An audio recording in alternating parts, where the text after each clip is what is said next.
د یو ملګري تپوس کړی دی چې د سړی خپل بیبي وي او د هغې ماشومان وي، نو د هغې سینه چې کوم ده په خوله باندې هغه ټچ کولی شي که نشي ټچ کولی، یعنې په هغې خوله لګولی شي که نشي لګولی. دا مسله خلک ډېر زیات تپوسي. بالکل کولی شي، په دې کې هېڅ قسم ممانعت نشته دی، که شوده دې خولې ته داخل هم شي هېڅ فرق نه کوي. ګوره دا مسله، دا واضح مسله ټول علما په دې باندې تقریبا اتفاق دی. صرف په بعضې سلفو کې لږ اختلاف و، نور د ټولو علما په دې اتفاق دی چې رضاعت چې کوم ثابتېږي نو دا په 2 کالو کې دننه ثابتېږي. یعنې چې کله یو ماشوم راولېږي د یوې زنانه سینه وروي او د هغه 2 کاله نه شوي، 2 کالو نه کم و، نو بیا دا ماشوم د دې زنانه زوی کېږي.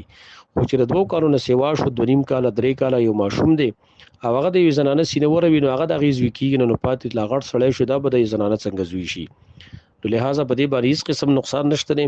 او قرآن کریم په دې باندې دلالت کوي والوالدات یرضعن اولادهن حولین کاملین، 2 کاله هغه موده د رضاعت ته. او دارنګې حدیث کې راغلی لا رضاع بعد الفطام، د تینه پرې کول وروسته بیا رضاعت نه ثابتېږي. او لا رضاع بعد الحولین یو روایت کې راغلی دي 2 کالو نه وروسته رضاعت هغه ثابتېږي نه، لہذا په دې کې هېڅ قسم ممانعت نشته دی.